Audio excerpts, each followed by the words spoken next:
We should be aware that as a result of the research performed to develop or two other people that was a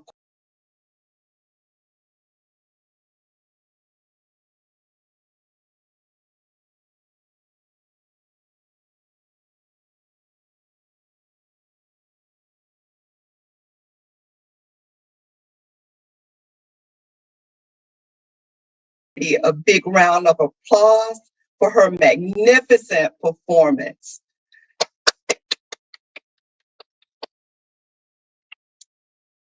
Assalamu alaikum. Peace be unto you all for being here with us this morning, afternoon, evening, and night, wherever you may reside. Welcome to the Afrodescendant Nation Self-Determination Summit 2022, the first of more to come as we Afro-descendants seek to become a self-determining people as other civilized people of the world do. I am Dr. Akila Mukaram, President of the Afro-Descendant Nation. I would like to recognize and welcome our monarch, Queen Mashaki Muhammad, and the Honorable Silas Muhammad, the man who is responsible for causing such an event. Welcome to our esteemed speakers and guests on the panel, whom you will hear from soon during this roundtable discussion. And welcome to you, our viewing audience. Thank you for being here with us today. It is a pleasure and honor to serve as moderator of this historical event, the Afro-Descendant Nation Self-Determination Summit. Speakers, you will have 3 to 5 minutes to speak on each topic. Please be mindful and adhere to the time. Invited panel guests, you may come in and ask questions during the 15-minute Q&A after all panelist speakers have spoken on the topic. The Honorable Silas Muhammad will speak on all 3 topics after topic number 3, Q&A. Etiquette in this virtual space. Please be respectful of self and others. Listen for understanding. Be humble. There are 2 sides to every story, and please seek the positive. Ensure that every voice is heard. This is our safe space. If you step away for a few minutes, be sure to turn your camera off until you return. Keep your mic muted until it is your turn to speak. Thank you. We will now begin with our first topic.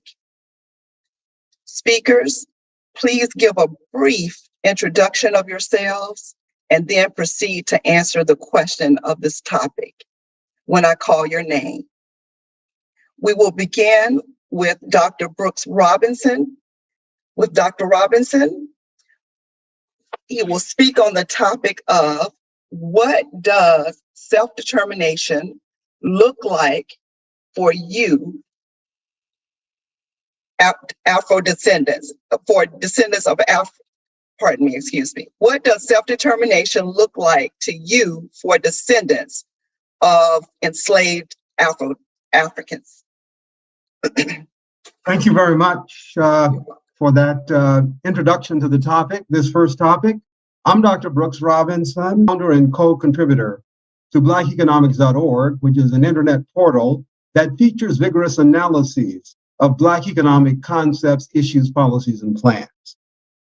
To the Most Honorable Silas Muhammad, Queen Muhammad, President Dr. Mukarram, who just brought me on, Pastor Brady, who delivered an excellent introduction, Dr. Bronner, the producer of this summit, and even to Bevan, our engineer. And I should not forget to also recognize all of the distinguished panelists for this Afro-Descendant Nation Self-Determination Summit. It's obviously a great pleasure and honor to be here, and I'm excited to have been invited to participate. I'll try to be as brief as I can be on this topic.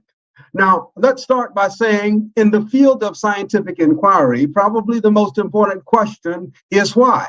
Accordingly, before we turn to the question that has been posed, how self-determination should appear to us, we should possibly ensure that everyone is clear on why we should seek self-determination. Therefore, for this segment of the summit, I'll highlight 9 key reasons why it is imperative that Afro-descendants, that is, Black Americans, become self-determined. Afterwards, I'll touch briefly on the question how self-determination should appear to us. The following 9 key selected critical circumstances, there are reasons why Afro-descendants should be motivated to seek self-determination. We'll start off by looking at number 1. Afro-descendant median household income for 2021 was just 69% of the nation's household income. Number 2, Afro-descendants' mean household wealth in 2019 was 7 times smaller than the mean wealth of white households. Number 3, 19.5%, almost 20% of Afro-descendants lived in poverty in 2021, while only about 12% of Americans live in poverty. Right now, in 2022, only 45.3% of Afro-descendant households are homeowners, while nearly 70%, almost 66% of U.S. households are homeowners. In 2021, only 26.1% of Afro-descendants above the age of 25 held college degrees, while almost 40%, actually 39% of U.S. residents over 25 years of age held college degrees. Number 6, on the 2019 4th, 8th, 12th grade reading and mathematics standard assessments, academic assessments that are conducted by the U.S. Department of Education, Afro-descendant youth performed the poorest of all 8 racial and ethnic groups that were tested. This is not a new finding. It is a perennial outcome. This is something we should be disturbed about. Number 7, Afro-descendants comprised 33.6% of those imprisoned in the nation's jails and in prisons, federal and state prisons and local jails in 2020, 33.6%. Yet we only comprise about 12% of the population. Very importantly, about 96% of the about 3 million Afro-descendant business enterprises are of the sole proprietor variety. Only about 135,000 of those 3 million enterprises are large enough to have employees on the payroll. And related to that, of those 3 million businesses, they earn receipts of about $206 billion back in the 2018-2019 year period, which is less than 15% of the 1.4 or $1.5 trillion spending power that we had at that time. Now, finally, this is number 9. We should be aware that as a result of the research performed to develop vaccines for COVID-19, scientists have developed the capability of producing individualized vaccines on demand. These vaccines on demand are consistent with individuals' genetic and biological profiles. We believe that this new technology, this new capability, will facilitate the designing and manufacture of diseases to order. These diseases will kill the unwanted and leave the wanted alone. Now to the question, what will self-determination look like? Well, we've thought about that, and we've written about it in a book that we prepared a couple of years ago called Exodus, a book for Black Americans showing a way out and up. But we don't have time to discuss all of those ideas here. But what we want to emphasize is that all of the points that we have made, all of the foregoing points, should make it clear to Afro-descendants, to Black Americans, that we have many reasons to want to be self-determined. All we have to do is to develop the will. And we know that if there's a will, there's a way, and we can find the way. I'll stop here and listen as other panelists express and convey their visions of what Afro-descendants should have as determination, as self-determination in the future. Thank you. Thank you, Dr. Robinson. Next, we'll have Dr. Ray speak on the same topic. What does self-determination look like to you for descendants of enslaved Africans? Thank you. It's really good to be here, and thanks for the invitation. And it's good to see members of the Afro-Descendant Nation. We've had a lot of work done in the past, and hopefully we'll do some more in the future. I guess as a scholar, my name is Ray Winbush, Director of the Institute for Urban Research at Morgan State University and HBCU in Baltimore, Maryland.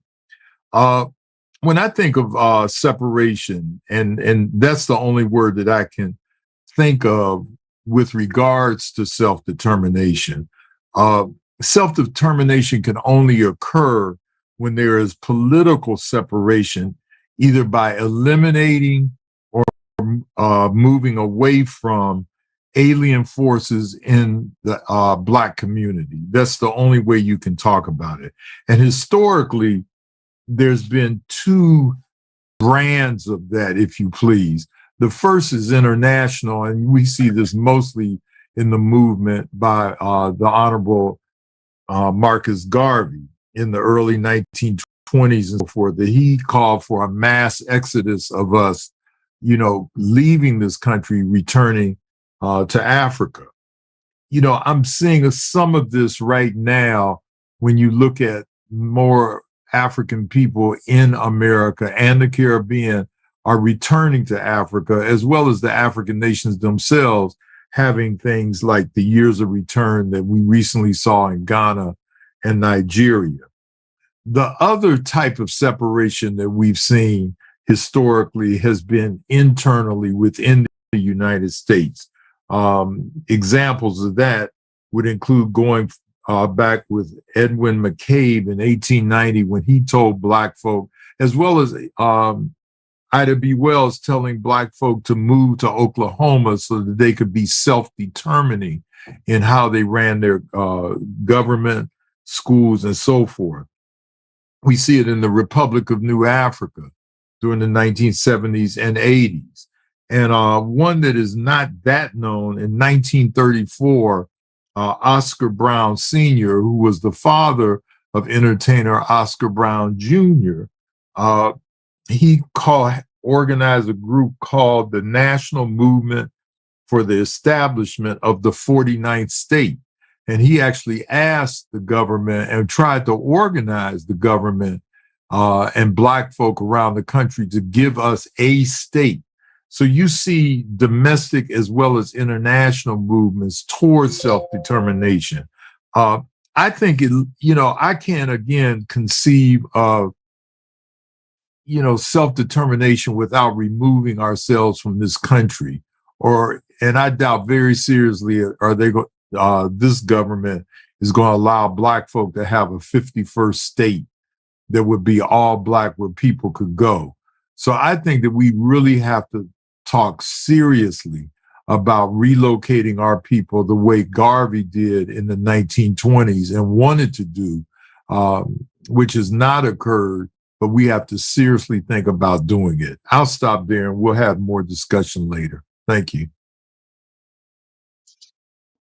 Yes, sir. Thank you, Dr. Ray. Next, we will hear from our monarch on the same topic, Queen Mashaki Muhammad.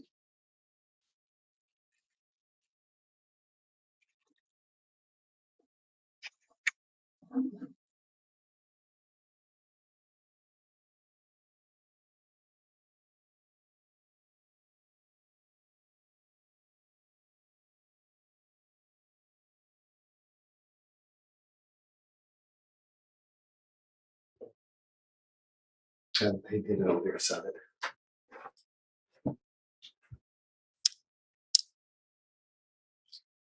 Good morning, everyone. I have been introduced to you as Queen Mashaki Muhammad, but I also want you to know that I'm known in my legal community as Harriet Abubakar. I have practiced in the states of Georgia and California. I'm past president of the Georgia Association of Black Women Attorneys and past president of the Georgia Association of African American Attorneys. And of course, a graduate of the UCLA School of Law, having received my doctorate degree in 1980. I want you to know a little bit about me so that now and in the future, you will understand some of the things that I have gone through to get to this position in life now. I came from a small town background in Watsika, Illinois. I know most of you haven't heard of it. It's a small white town, and I grew up as a child in that environment. And then I moved to Chicago, Illinois, where I was teased because I had such a white accent. But during those times, I got exposure to both worlds, and it has benefited me. I feel comfortable in the white environment, and I feel comfortable in my Black environment. Now, why did we move on to the international scene? It's because of an incident that took place in New York many years ago when Malcolm X was live and active then and a part of the Nation of Islam. Something happened on the docks, and the boats that were from Egypt were not allowed to dock and unload their whatever that they were having that day. I don't remember. But they reached out to Malcolm X, and he reached out to the community to find out what was going on. We found out that some of the Jewish community was involved in it. It had something to do with the dispute. Malcolm went to our people on the streets, got to talking. They put in a boycott that was very successful in Harlem. And soon, miraculously, the dock blockage was undone, and they were allowed to unload their equipment, their packages, everything. So from that, there became an arrangement that was made by Malcolm X with Gamal Abdel Nasser. He was president of what then was called the Jumhuriyat al-Arabiyyat al-Muttahida, United Arab Republic. This ended up in becoming an arrangement between Nasser and the Honorable Elijah Muhammad. They selected my then first husband, Akbar Muhammad, who was Elijah Muhammad's baby, and I to go over to Cairo and live there and become cultural attachés between the two unions. And this proved to be very, very fruitful. And it gave me the chance to learn the Arabic culture, learn the Arabic language. And from then, I was in an international mood. One day, right around 1992, I believe it was, is when self-determination as an identity became an issue for me. My husband, my current husband, the Honorable Elijah Muhammad, called me in and discussed the possibilities of us now approaching the international arena and letting it be known what our future intentions are as a people. This was something new to me. I knew nothing about the United Nations, and I really had to start from scratch. And some of the nooks and crannies I had to experience had funny stories behind them, but because time is limited, I won't get into that. But my husband and I spent 17 years traveling to the United Nations in Geneva, Switzerland. And we were trying to get ourselves established and known as a people that fit on this world stage. I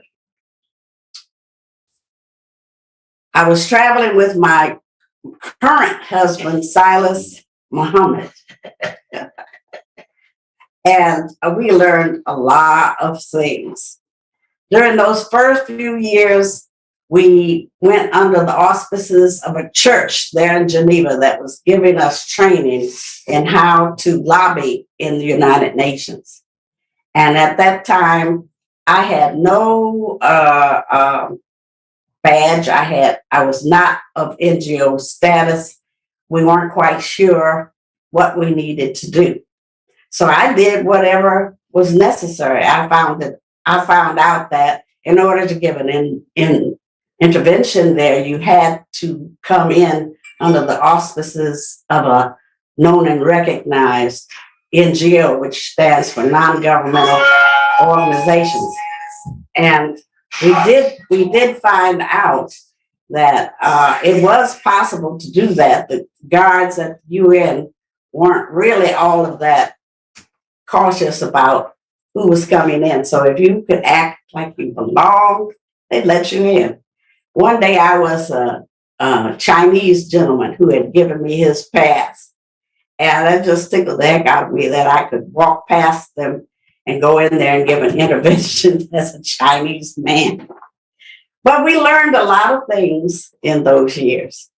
And we learned that I was put under the guidance of a Dutch attorney.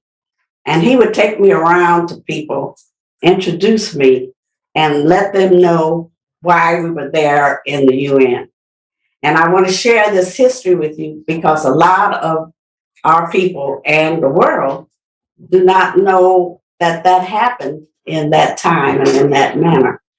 So this is my chance to share with you what we did when we first went to the UN. The UN organized a training session for us. They called it UNPO, Unrecognized Nations and Peoples Organization. And it lasted about a week.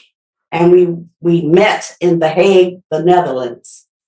And what they did during that time was to teach us what we could do if we were interested in becoming a nation. That's what this whole entire week was devoted to, helping unrecognized nations and people become states or nations. And one state that came out of that whole session was the state of Georgia, not the one here in the United States, but the one over in Europe. They came out of that meeting that we had, and we learned a lot of things. So to us, and what we need to do as part of our topic, to what we look like, we have established, with the help of the United Nations, an identity for ourselves. And we're going to get more into that during this session today. And we're going to let you know some of the things that can be done. Because they pointed out to us during that week that you don't have to have all of your services in place. You could become like the Principality of Liechtenstein. That's something they used as an example for us. And Liechtenstein makes contract with neighbors nearby for major services. That's how they got started out. So something for our professionals to consider is the fact that if we don't have all of the things that a nation should have to get launched, we could do something like that also. That's something that's available. So we will continue what it is that we can do as we go on with today's program. Thank you.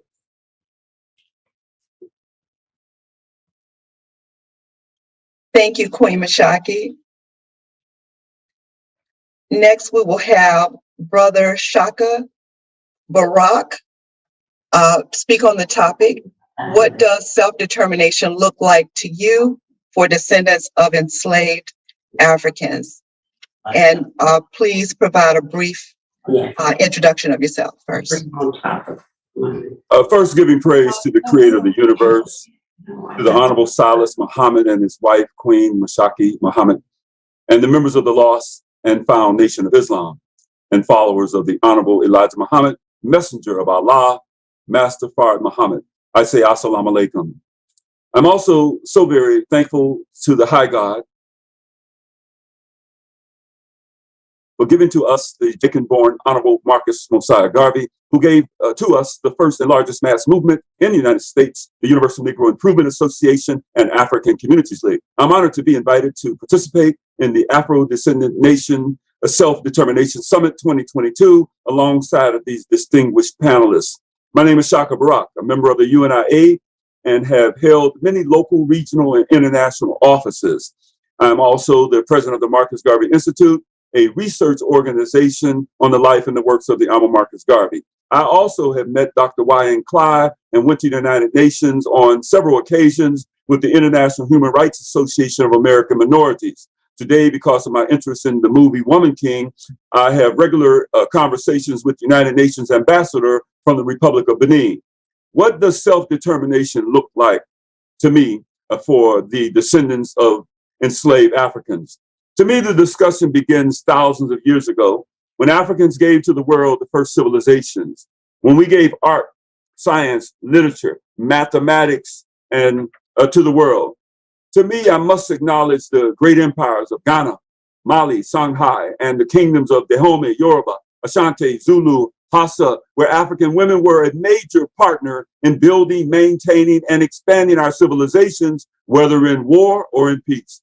I'm also reminded that in 1513, the Portuguese began the transatlantic slave trade and how hundreds of thousands of us landed upon the shores of the Americas. The horrors of this damnable institution of slavery carried out on the southern plantations and the sugar, rice, cotton, tobacco plantations throughout North, South, and Central America was the most barbaric practices ever employed by people calling themselves human beings.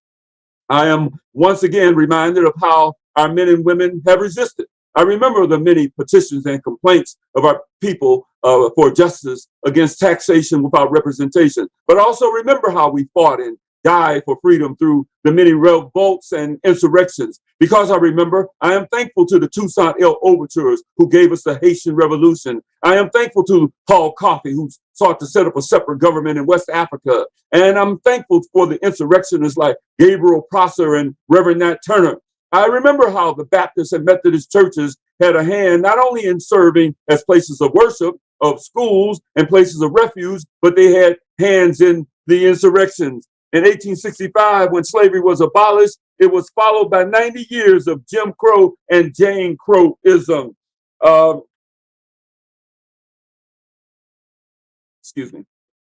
And thousands of lynchings, poor schools, housing, poor housing, unemployment. And let me share how the Honorable Marcus Garvey called together our people from around the world at the first International Convention in 1920, when 25,000 came on opening day. A plebiscite was achieved, and after 31 days of this convention, a Declaration of Rights was created with 12 complaints and 54 human rights demands. I remember how the messenger, the Honorable Elijah Muhammad, was also a member of the UNIA and then gave us another movement, the Nation of Islam. And today, both of the movements are still alive. I conclude by saying that our self-determination must be based on knowing ourselves and our history. It means knowing our rights and fighting like Black Panthers under David Walker's appeal and answering Malcolm X's call by any means necessary and agreeing that we will unite our communities until we can create our villages of peace like that which was set up in Dimona, Israel, and that we pursue our economic, political, and educational ends across religious lines and under Black nationalism. Thank you.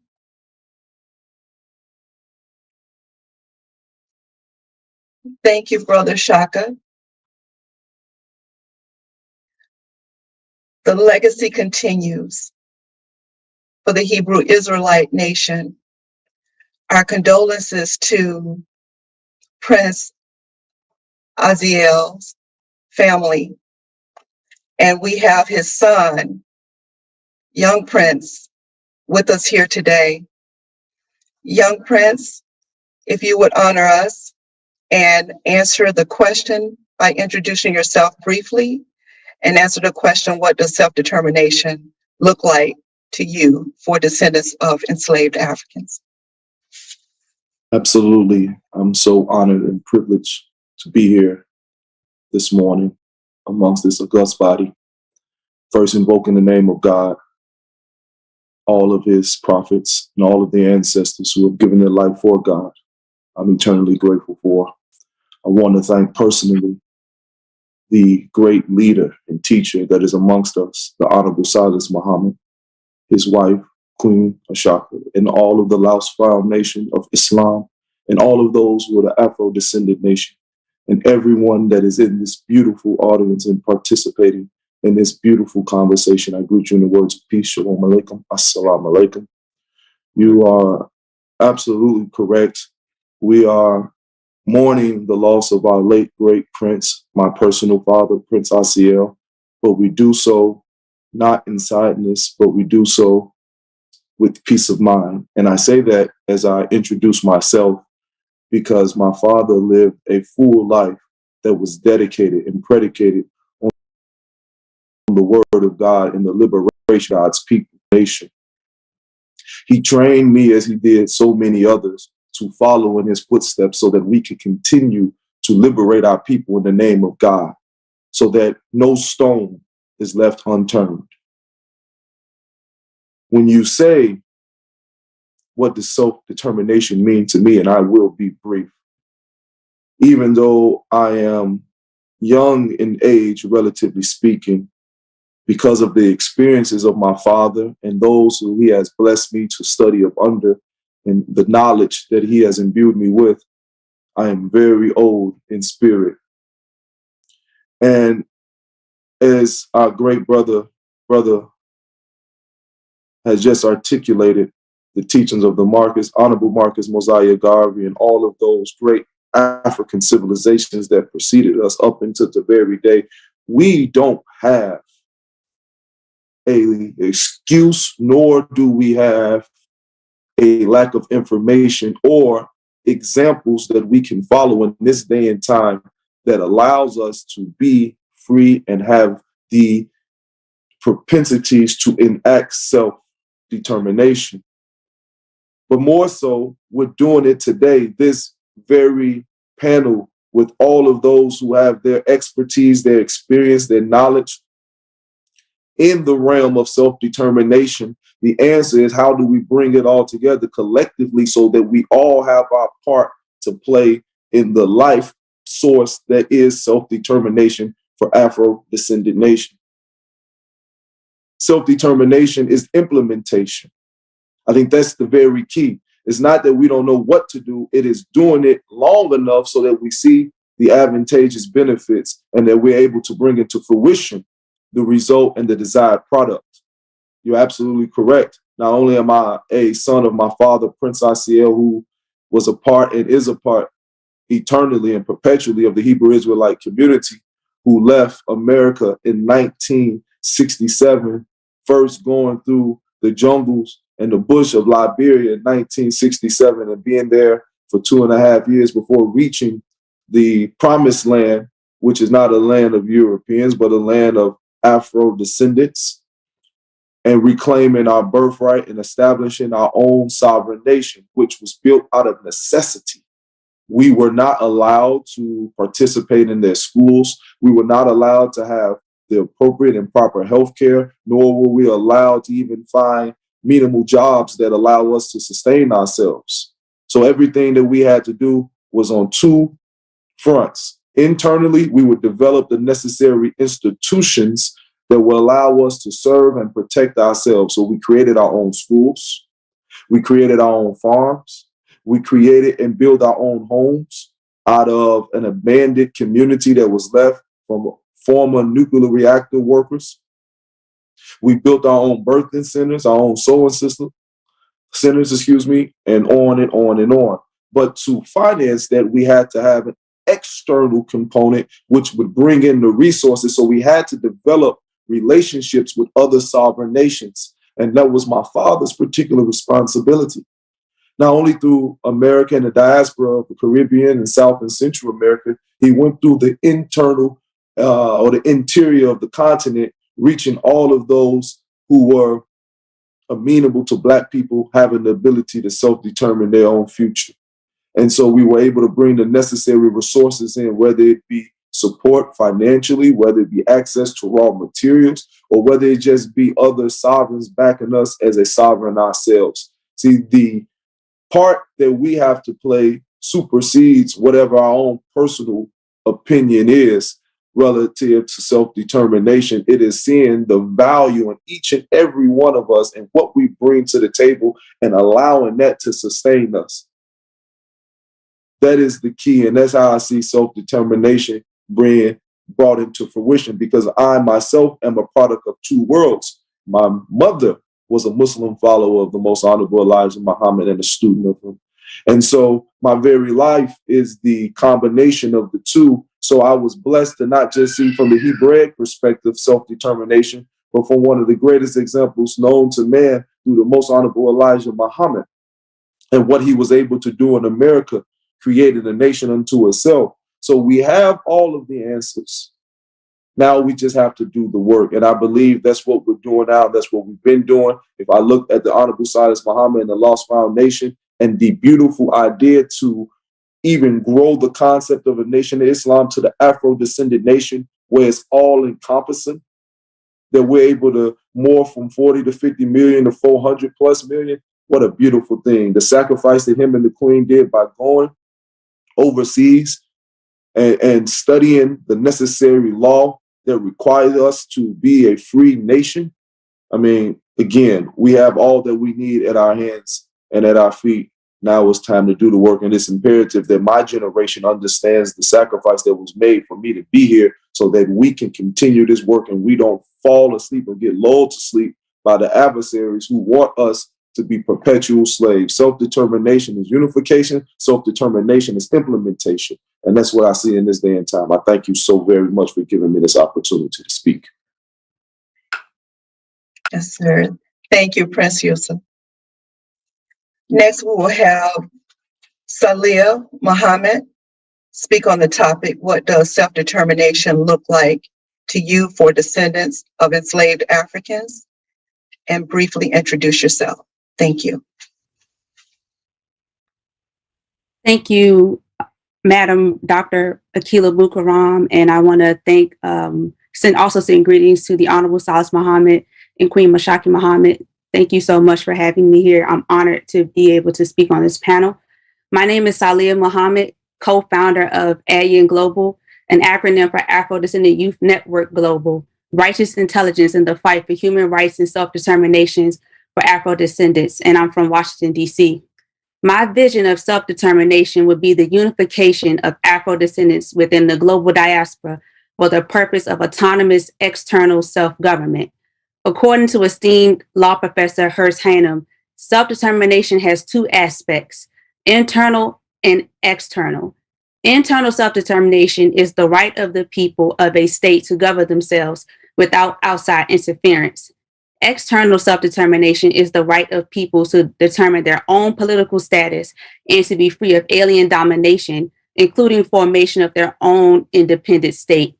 There were two critical points in history where the United States government had a valuable opportunity to allow the so-called freedmen, now known as African Americans or Afro-descendants, the opportunity to manifest their internal self-determination. Malcolm X once said, "Revolution is based on land. Land is the basis of all independence. Land is the basis of freedom, justice, and equality." The first time the freedmen or African Americans were presented with the opportunity to partake in internal self-determination was when Special Field Order Number 15 was issued. It was a wartime order proclaimed by Union General William T. Sherman on January 16, 1865. As we all know, after the assassination of President Lincoln, President Andrew Johnson confiscated the lands from the freedmen and issued them back to the former Confederate slave owners. The second time the freedmen or African Americans were presented with an opportunity to partake in internal self-determination was during the establishment of the Freedmen Savings Bank, a bank established for the newly emancipated slaves. The bank was eventually embezzled of about $3.7 million from roughly 70,000 ex-slaves, which is roughly about $1.3 billion today by its appointed white administrators. Based on these two instances alone, I do not trust in our ability to practice internal self-determination here in America without interference. Thomas Jefferson once said, "Every man and every body of men on earth possesses the right to self-government," and I believe it should be external. Thank you. Thank you, Salia. Next, we will have Ida Hakeem speak on the topic, what does self-determination look like to you for descendants of enslaved Africans? And briefly introduce yourself. Thank you. Thank you. Assalamu alaikum. It's an honor to be here with you, and I appreciate the opportunity. My name is Ida Hakeem. How did I get the name Hakeem? In 1983, my martial arts instructor, Khalid Hakeem, handed me the book, The Fall of America, by the Honorable Elijah Muhammad. I'm a person very familiar with the Bible, and I've been seeking the truth for a long time. My thought was, this could be true. Khalid and I moved to the south side of Chicago. It was a culture shock. I had a lot to learn. I wrote to Mr. Muhammad, Mr. Silas Muhammad, asking him, what can I do? He answered, reparations. I remember the moment that I read his words. My first thought was, white people are going to kill me for this. I wrote a book entitled I Bear Witness, and I went to work studying reparations. I met Queen Mother Dorothy Lewis, and I learned from Cobra. In 1992, Mr. Muhammad asked me to organize and create a UN consultative NGO. I took the only path I could see and organized white people into Caucasians United for Reparations and Emancipation Cure. We got together and wrote the book, Reparations, the Cure for America's Race Problem. And we produced a second book, The Debtors, Whites Respond to the Call for Black Reparations. We also produced magazines. We met together. We did TV and radio shows. We assisted attorney Deidre Farmer-Pahlman in her lawsuit. We attended rallies, and in 1997, we achieved NGO consultative status. We had 120 members at that time. After that, we facilitated the participation of Black leaders at the UN 3 or 4 times a year for 9 years. And I'll talk more about what was achieved in the next section. I also would like to talk about what I'm hoping for and what I would like to do to help in bringing about a better world. What does self-determination look like to me? It looks like an absolute necessity. You must step away from the white world and develop your own world based upon your moral core.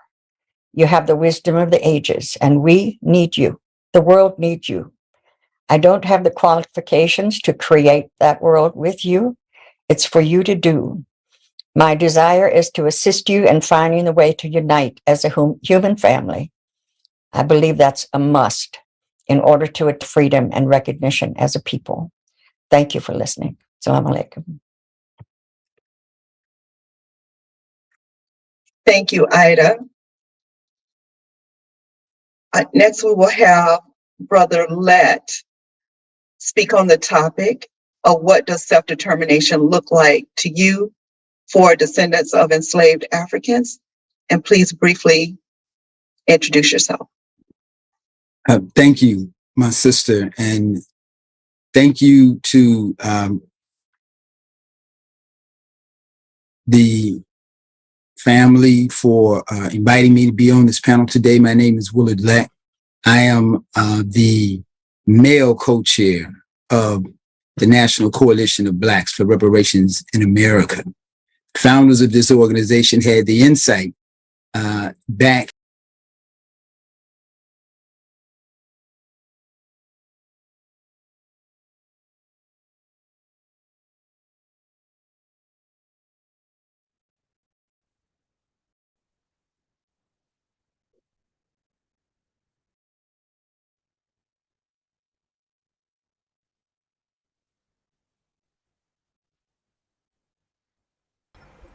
Peace and blessings to the family. Peace and blessings to the family. I am Brother Shahid Ali, Digital Manager of the Afrodescendant Nation. Thank you for bearing with us here as we get started with our event, a first event of its kind in Toronto, Canada, with the Afro-Descendant Nation, as we expand to collaborate with all of our Afro-Descendant brothers and sisters throughout the diaspora. Truly appreciate you taking the time to be with us. And again, apologize for the delay for those of you who have waited. Peace and blessings to everyone in the chat. Peace to all seeing being, Mama Bear, Afua Warner. Peace to Brother Okeke out there in Jacksonville, Florida. And peace to Trey Wilson, right back at you. As I said, my name is Brother Shahid Ali, also known as Afrodescendant Ali, which is my social media handle. We are doing this event in two different areas. Normally, we're in the United States for a majority of our events, but we have expanded to another country within North America. Our close brothers there in Canada. This gentleman here has helped to coordinate this event. Truly appreciate his efforts. Brother Kai, please introduce yourself to the Afro-Descendant Nation family. Peace and blessings, everybody. My name is Kainer Patenta, and I'm honored to be here to join the Afro-Descendant family. Very excited to this next direction. In terms of a little bit of background on myself, I was born in Montreal, Quebec, here in Canada, and migrated with the Great Migration that took place somewhere in the 70s to here to Toronto, Ontario. During that time, it's been some great growth opportunities. I've had opportunities to interact with my brothers and sisters in the United States. Here in Canada, I was a part of starting a couple of independent African-centered schools, of which I'm of the view that they were probably the first of its kind, or their kind in Canada.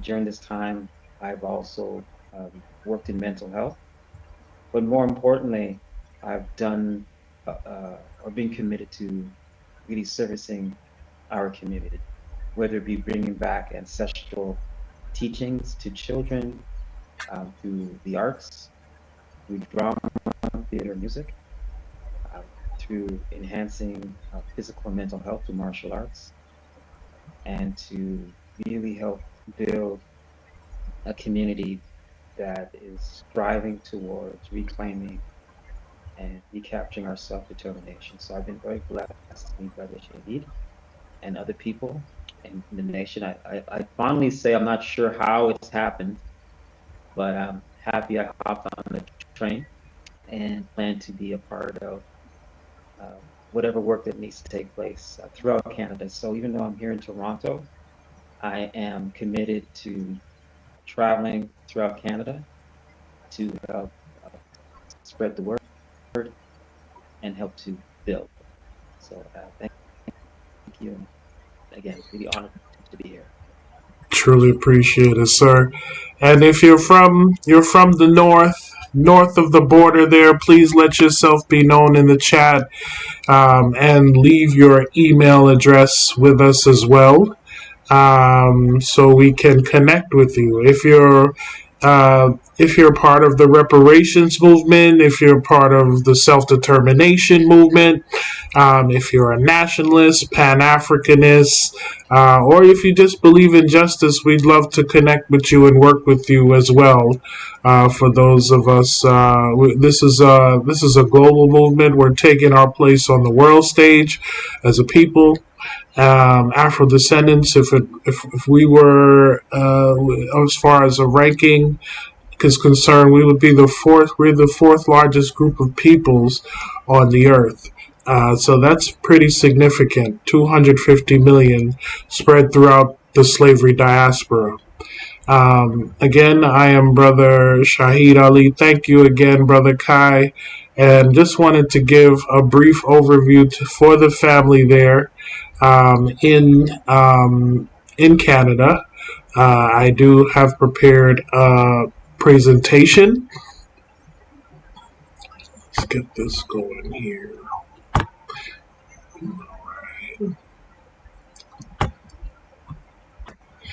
So we're just going to do a brief introduction to Afrodescendant Nation.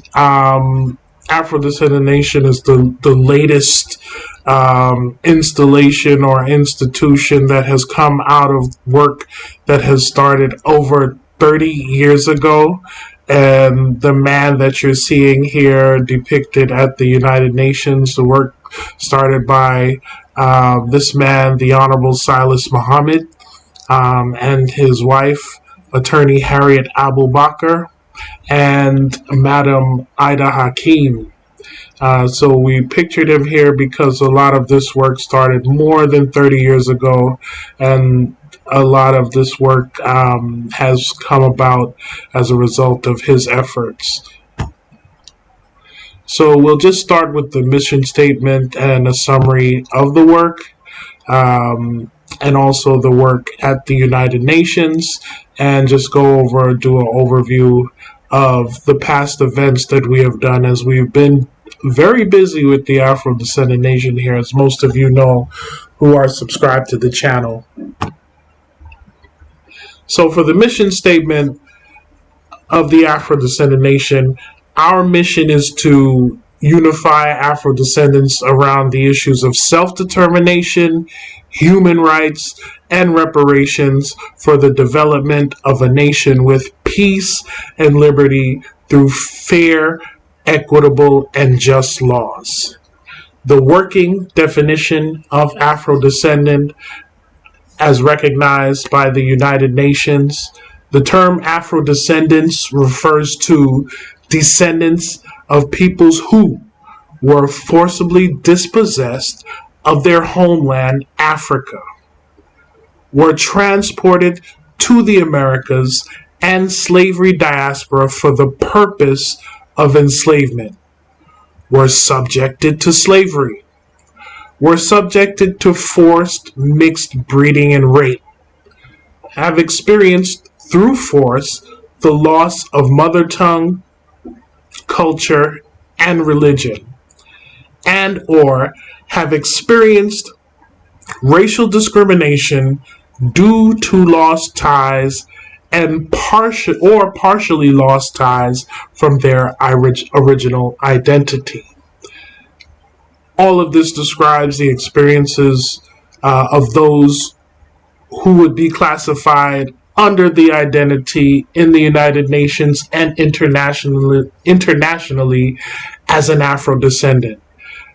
If you fall under these, you are classified internationally as an Afro-descendant. As prior to the work of the Honorable Silas Muhammad, Attorney Harriet Abubakar, and Madam Ida Hakim, and 19 other countries, pretty much as far as so-called African Americans in America, and this would be applicable to those in Canada as well, especially those who migrated to Canada, escaping slavery in the United States, and those who are also from the Caribbean, Central and South America, which also constitutes the slavery diaspora. You are an Afro-descendant, and I'd also like to point to the scrolling screen at the top of the screen here. Please visit our website, afrodescendant.org, and self-identify. Identify as an Afro-descendant today.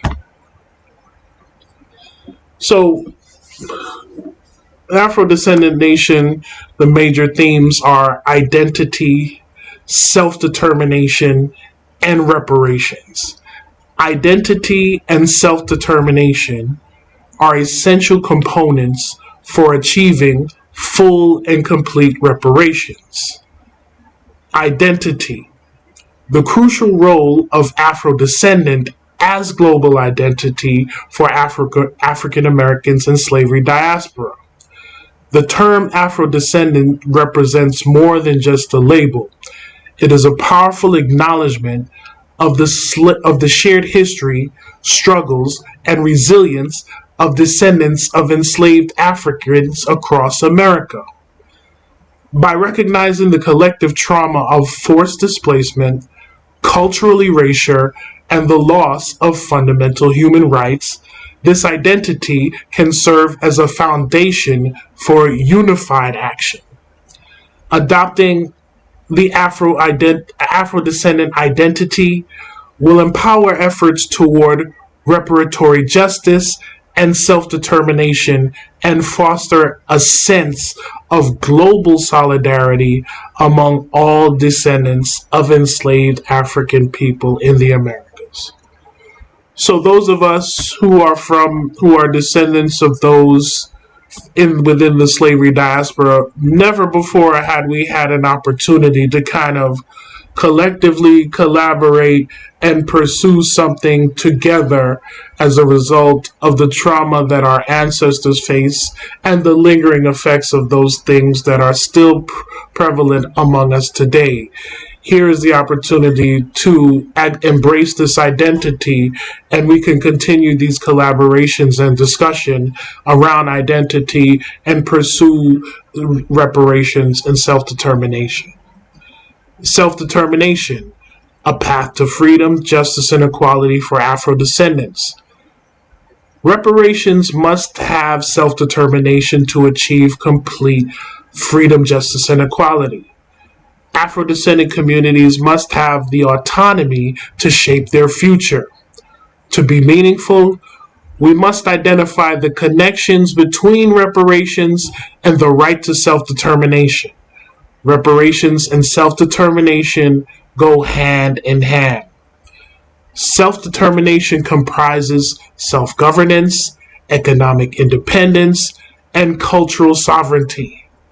By separating from systems perpetuating oppression, Afro-descendants can gain control over their destiny and build a future rooted in dignity, equity, and self-reliance. So in the case that we hear many times, particularly for those within the United States, is self-determination. Never have those within the United States, perhaps those in Canada as well, they never had an opportunity to decide for themselves their nationality upon liberation from slavery.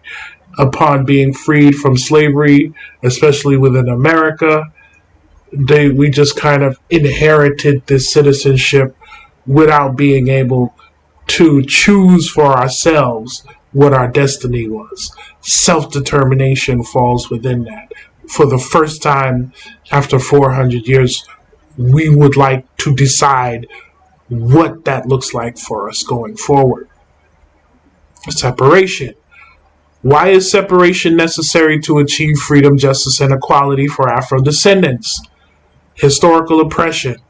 For 400 years, Afro-descendants have faced systemic oppression, exploitation, and discrimination. Separation allows them to break free from the institutions and systems perpetuating this injustice. Autonomy and control.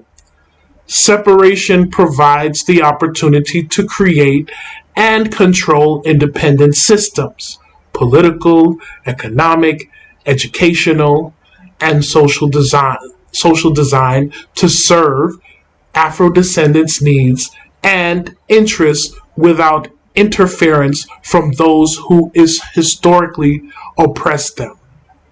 Cultural preservation.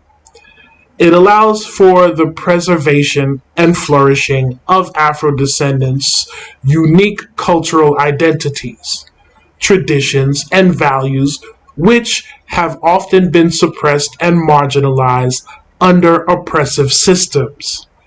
Safety and empowerment.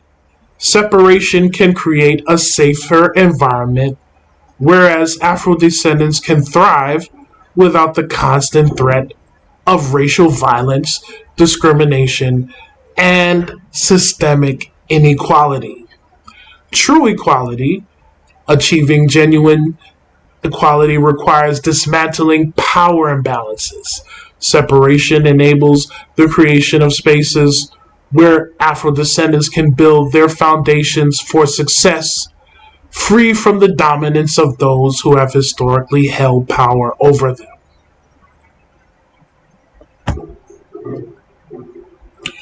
I'm going to introduce a term that is very familiar in the international arena, or several terms such as ethnocide and ethnogenesis. United Nations acceptance of ethnogenesis.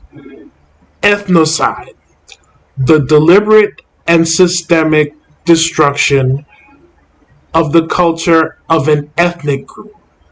Ethnocide is being carried out against the indigenous.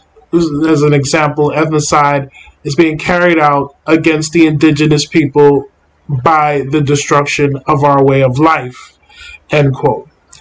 Ethnocide being the loss, as we stated in the working definition of Afro-descendant, the loss of religion, culture, and mother tongue.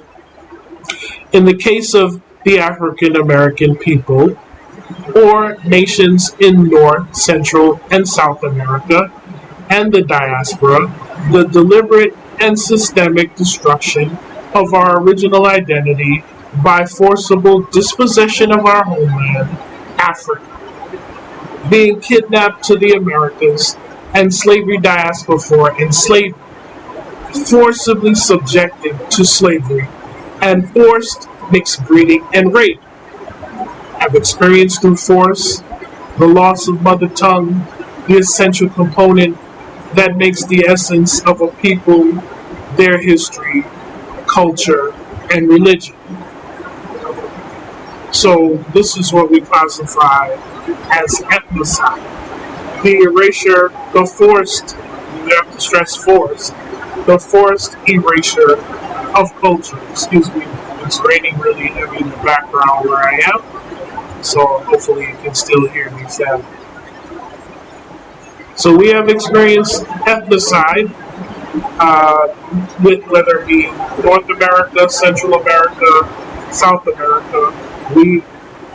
Many of those cultures have been preserved in secret, in the shadows. Many cultures have been brought over from Africa, again, against the will of those that have enslaved us. However, we were stripped of those and given an entirely new identity at the hands of our enslavers. And this is the crime that we have faced as a result of our experiences of 400 years in bondage in the Western Hemisphere. Ethnogenesis. Afro-descendants are experiencing ethnogenesis. Excuse me. The reestablishment of the mind or the resurrection of a people who have lost the identity of self due to 400 years of slavery. And this is according to the Human Rights Council. So, as a result of us embracing this identity, Afro-descendant, collectively, we are pretty much a new people, the beginning of a new people on the planet Earth that have never existed as a result of this shared experience. And that's whether your native language taken away from you, English was given to you, French was forced upon you, Portuguese was forced upon you, Spanish was forced upon you. This is our collective experience all the way around. Excuse me. As we continue with the concept of ethnogenesis, In the Americas region and throughout the diaspora, we who are the descendants of slaves are filled with dissatisfaction. This is a quote from one of the sessions to the Commission on Human Rights by the Honorable Silas Muhammad, given in April of 2002. In the Americas region and throughout the diaspora, we, who are the descendants of slaves, are filled with dissatisfaction. And many of us do not know its source. The African American people in the United States are perhaps the first to recognize the source of our pain and the gravity of our situation. We know that we have been forcibly cut off, severed from our original identity, our mother tongue, religion, and culture. Those very things that give life to peoples. We have been dead for 400 years. Today, we are experiencing, in reality, the process of ethnogenesis, a word that describes the coming to life again of a people who have been scattered, forcibly cut off, severed, and now seemingly assimilated within the country of our domicile. Again, that is from a written statement to the 58th session of the Commission on Human Rights under the Provisional Agenda, Item 4, Specific Groups and Individual, B, Minorities, March, April 2002, Mr. Silas Muhammad. So I just want to take a pause there. If there are any questions, please leave some questions in the chat, and we will try to respond to the chat as soon as possible.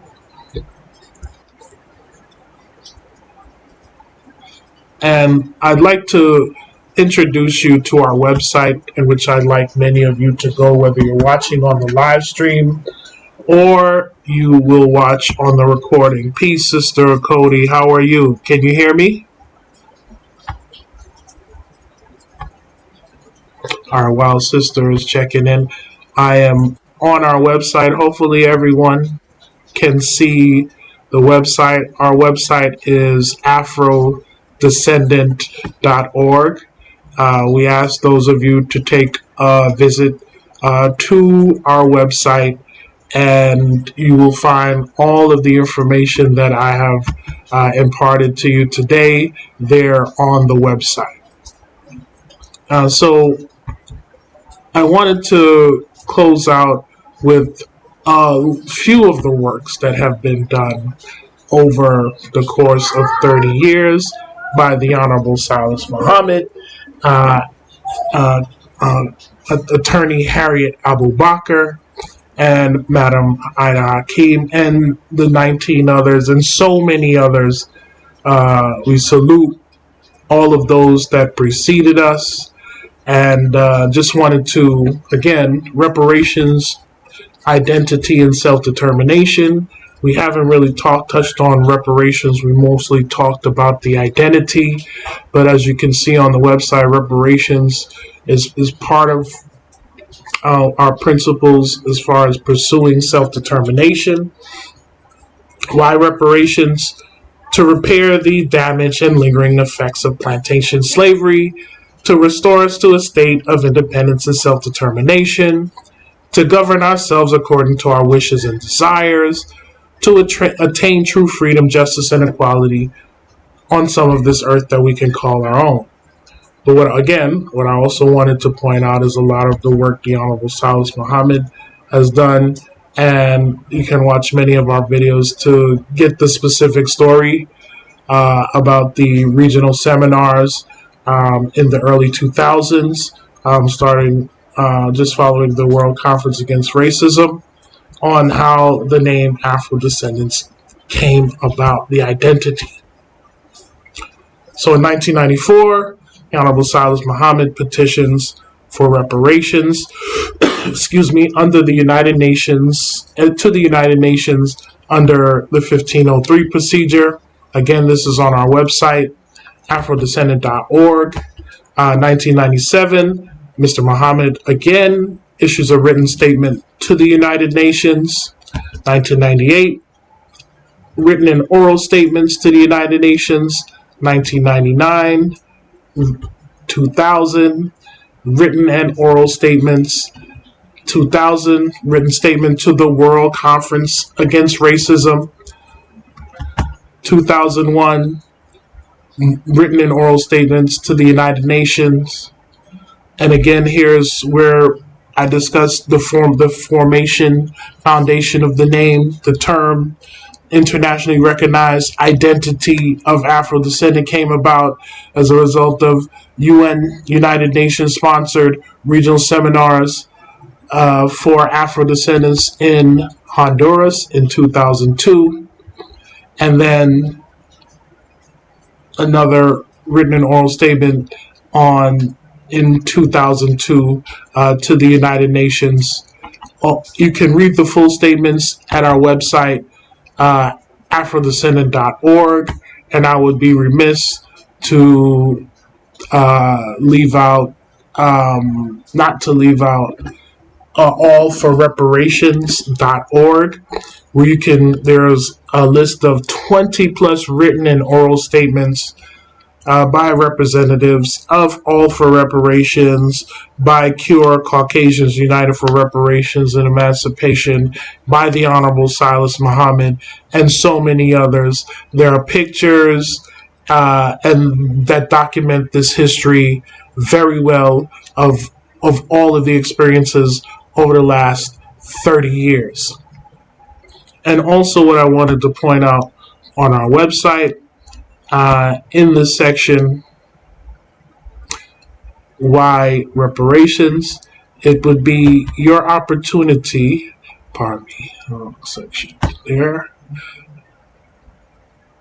Let's see. You'll be able to fill out the application and declare yourself an Afro-descendant via our website. Pardon me, I'm trying to find that form for you. But in the meantime, do you self-identify as Afro-descendant? And as an Afro-descendant, this is not. You can be a Hebrew Israelite Afro-descendant. You can be a Christian Afro-descendant. You can be a Muslim Afro-descendant. No matter what your belief is, as long as you fit the criteria of Afro-descendant, the experiences of your ancestors and yourself, under the working definition that I read before, you are an Afro-descendant. You can be ADOS Afro-descendant, FBA Afro-descendant, Freedman Afro-descendant, Indigenous Afro-descendant. If you fall under those bullet points that I read previously under the working definition, please go to the website so you can stay up to date and you can become a part of this self-determination movement. Before I close out, I'd also like to encourage you to log in or subscribe to our channel, National Reparations Convention on YouTube, NRC Social on Facebook, NRC Social on Instagram, and NRC Social, NRC National Reparations Convention Social on Twitter. There you will see our most recent events, where we had during the weekend of Malcolm X's birthday, May 17th through the 20th, where we had our second National Reparations Convention in Washington, D.C., where we capped it off with a press conference at the National Press Club with presidential candidate Cornel West and vice presidential candidate Melina Abdullah. that was a very good weekend in which we collaborated across the board with many different speakers and organizations, to include Attorney Malik Zulu Shabazz of Black Lawyers for Justice, John C. Barnett of True Healing Under God or Thug, Dr. Anthony Browder, Professor James Small, of course, the Honorable Silas Muhammad, Attorney Harriet Abubakar, our President Akila Mukarram, Governor General Ishmael Abdul Salam, of CEO of allforreparations.org, Pamela Denise Long of the Freedmen's Bureau, Rashad Singleton of the National Reparations League. Shout out to Nkechi Taifa, Cam Howard, strong soldiers, historians, and scholars and workers in this reparations movement.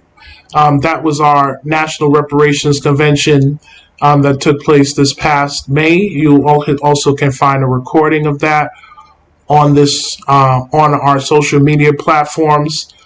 Just prior to that, on October 7th, 2023, in Atlanta, Georgia, we held another National Reparations Convention at Georgia State University. You can find a recording of that there. What you saw prior to this live stream was one of the first collaborative summits that we had, the Self-Determination Summit that took place in 2022. And as many of you who do subscribe to the channel, you've seen a number of our teachings, our self-identity, Afro-Descendant identity teaching. We recently had a reparations boycott teaching. And what you see scrolling across the screen right now, text the word reparations. That we had our plebiscite teaching. And all of those recordings are on this channel. And we have many of those coming in. So text the word reparations to 877-506-2184, 877-506-2184, and text the word reparations there. You will get all the latest updates from the Afro-Descendant Nation and all of the National Reparations Convention social media platforms and all of our events that are coming up. We have one that's coming up on October 26th with Attorney Malik Zulu Shabazz, an emergency meeting discussing in Washington, D.C., discussing one of the main topics that are coming out, particularly in the East Coast of the United States and all the major cities in the United States, really, gentrification, an emergency meeting, and hopefully we'll be able to live stream that there. We're beating the drums, we're doing the work, and we'd like to be part of the family and the family to be part of us, so we can collaborate and continue to push forward and make gains in this entire movement. And with that said, I will close out there. And Sister Cody, are you there? Greetings, brother. Can you hear me? Yes, ma'am. Yes, ma'am. I can hear you. Thank you so much. Welcome, welcome. I am going. I'm sorry. Say that again. I do apologize for my late entry, but duty calls. But thank you for providing the link for me to be able to join in as late as I am. I hope everything went well and it was a successful event. Ma'am, it's all good. Truly appreciate you joining us today. I'm going to hand it over to Sister Cody, Chief of Staff to the President of the Afro-Descendant Nation. She has a few good words for you from the President's office, and we will entertain your questions following the presentation by Sister Cody. Sister Cody, you can take it away. Greetings, brothers and sisters out there in Canada. Thank you so much for agreeing to this meet and greet. I am a Cody Singleton, Chief of Staff to the President of the Afro-Descendant Nation, and it is my pleasure to send greetings to you all. I'm so very excited to know that we're making these connections in Canada.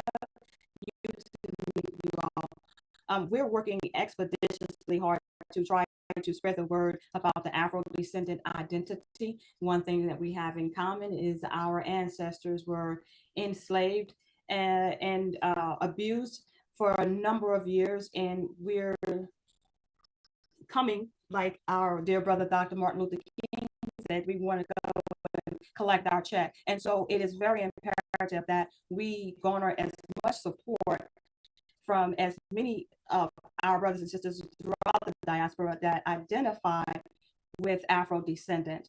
And so, like I said, it's a pleasure that you guys are on board. My brothers and sisters are on board with identifying with the Afro-descendant and identity and wanting to be a part of our Afro-descendant nation. So on behalf of the president, I want to say greetings and welcome aboard. I look forward to working with you all and seeing more informative and more interactive events such as this. Thank you so much, Shahid.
So I did all that. All right, peace, family. Thank you for letting me know you couldn't hear my volume. Peace to Afua. So yeah, I just wanted to check in with the family there in Toronto. Are there any questions or comments? We have a sister that just joined us. Maybe if you want to go and introduce your person, that would be great. Hetapu, my name is Sukintak. I am a friend of Osira Set in Toronto, and I'm would consider myself someone of African origin. I don't particularly use the word descendant because I find it's a little bit condescending, personally, just a personal. I rather call myself of African origin, although people ask me if I'm from Africa, I'm not. You know what I mean? But my parents are from Jamaica, in the Caribbean, and I just came back from Jamaica, and I spent 3 years there. And in fact, the reality is to Africa, almost identical in terms of the way that they live.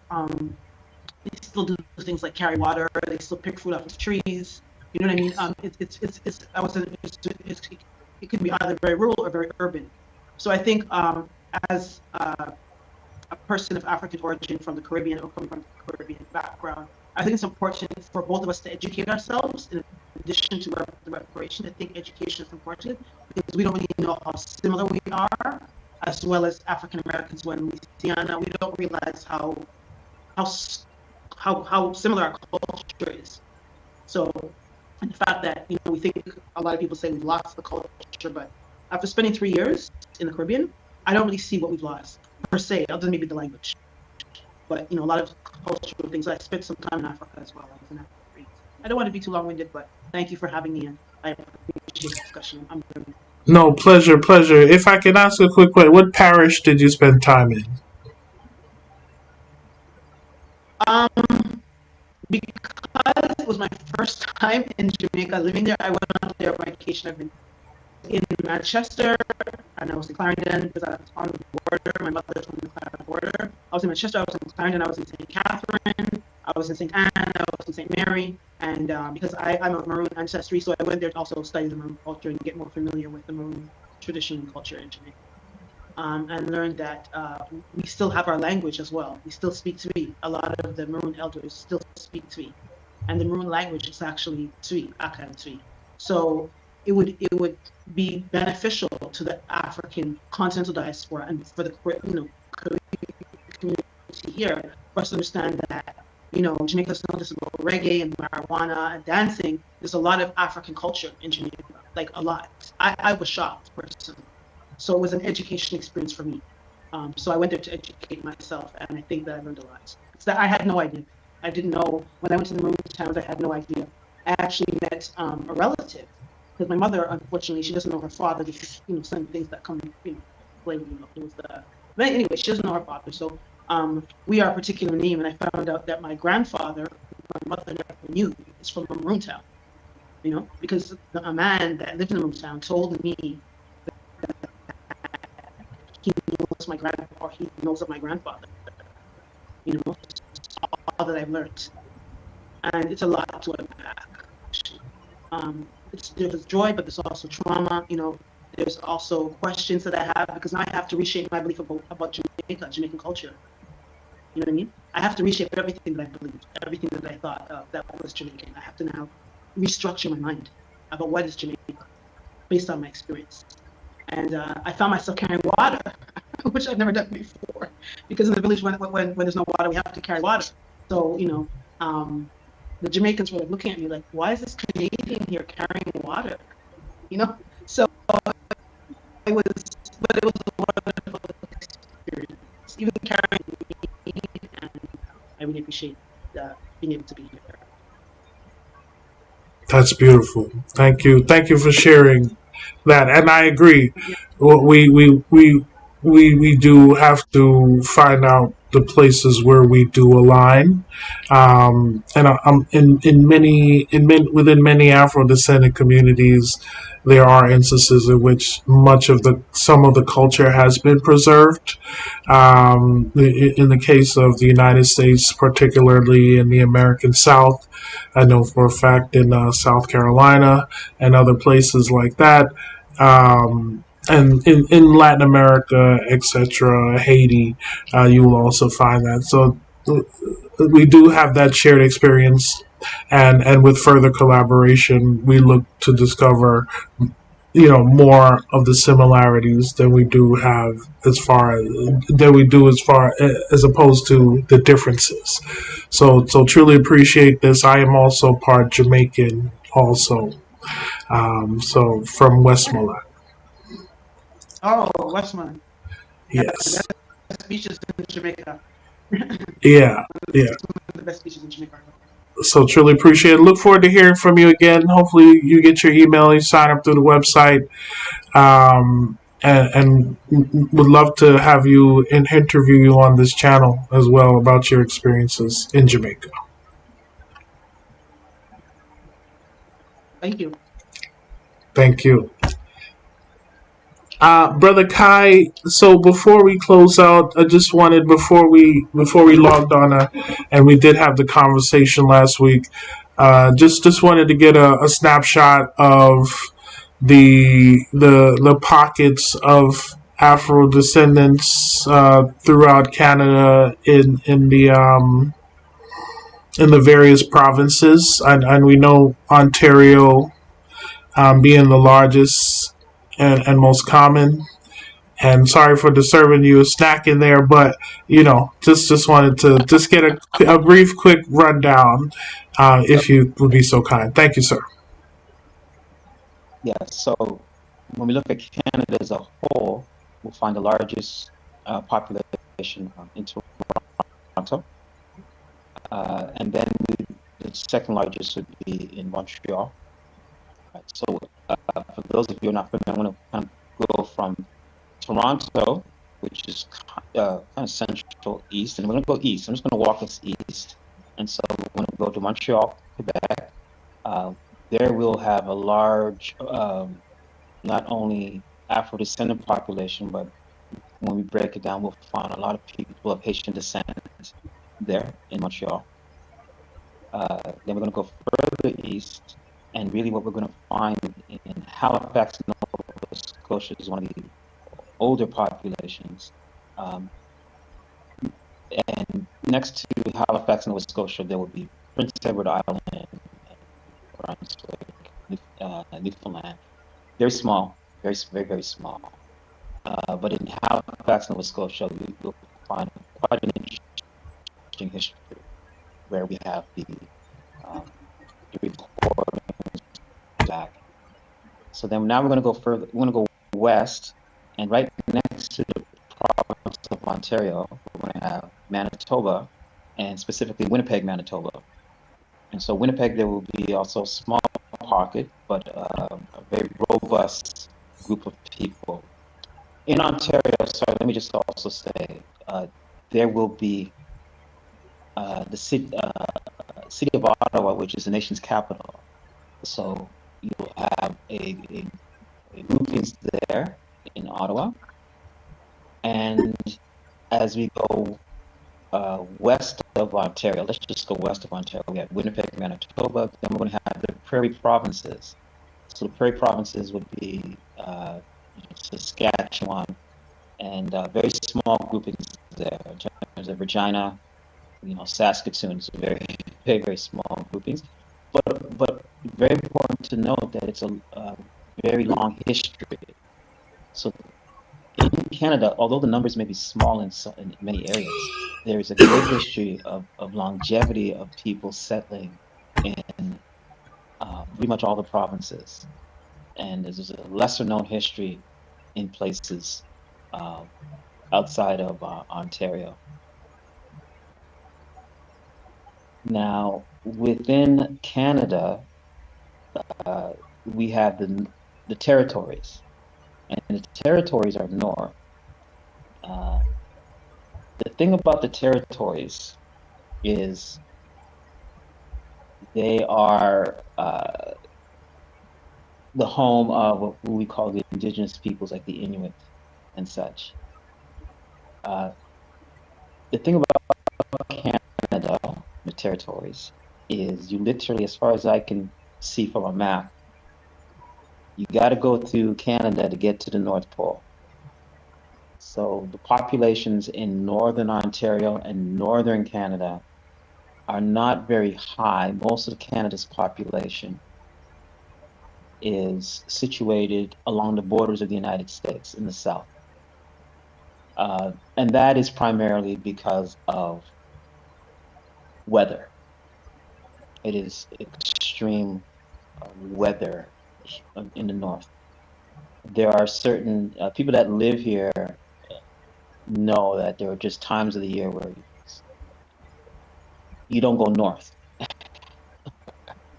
because you, in some places in Canada, northern Canada, you would need to have a battery warmer to start your car, and that's how cold it gets in the northern parts of Canada. So as we move further west, so to make sure I cover everything, as we move further west, we'll get to Alberta, a beautiful province. And when I say province, that's our equivalent of states. Alberta is a beautiful province, and that's where you have the mountains. And the two major cities in Alberta are Calgary and Edmonton. Again, not large populations. You would find that Afro-descendants from the Caribbean may end up there through the oil industry. So they may work there and then go back to the Caribbean, in particular Edmonton. The culture of Calgary is, I'm trying to think of a state in the United States that I think is similar, because we have the Calgary Stampedes, very Western-like, very cowboy Western-like. I'm just wondering if that's like Montana. Montana, Wyoming, maybe, okay. Yeah. And then as we go to the end of Canada to the west is British Columbia, which major city is Vancouver, and it borders California, Washington state, and the weather is much milder, and so a lot of people like going to British Columbia, especially in Vancouver Island. The numbers there are moderate in terms of people of Afro-descendants. So it's moderate, and I wouldn't say high, but again, rich history, very rich history in British Columbia. So as we look at the provinces, you'll have a long-standing history in many of the provinces. The two largest, again, Toronto and Montreal, and then it kind of gets moderate to low as we get into Calgary, Edmonton. And as we go further east, again, we probably look at Halifax, Nova Scotia in terms of moderate population. Awesome. So Canada has a population of about 38 million people. It's not hugely popular because of weather. Excellent. Thank you. Appreciate the rundown. I'm sure, a lot of our family here, they may not have known that. So thank you for giving that insight. Truly appreciate it. And with that said, we are just about done here, but I did want to point out again our website. You see crossing on the top of the screen here. You may not see it there on the Zoom, but I have it on the live stream on our page, National Reparations Convention. Visit our website, afrodescendant.org. Also text the word reparations to 877-506-2184, 877-506-2184. Go to our website, afrodescendant.org, and identify as fill out the application to identify as Afro-descendant. So thank you everyone for joining. We are going to end the live stream. Please check in with us when we will probably be doing a live stream tomorrow. So check in with us when you get a chance. Peace and blessings. Afro-Descendant Nation signing.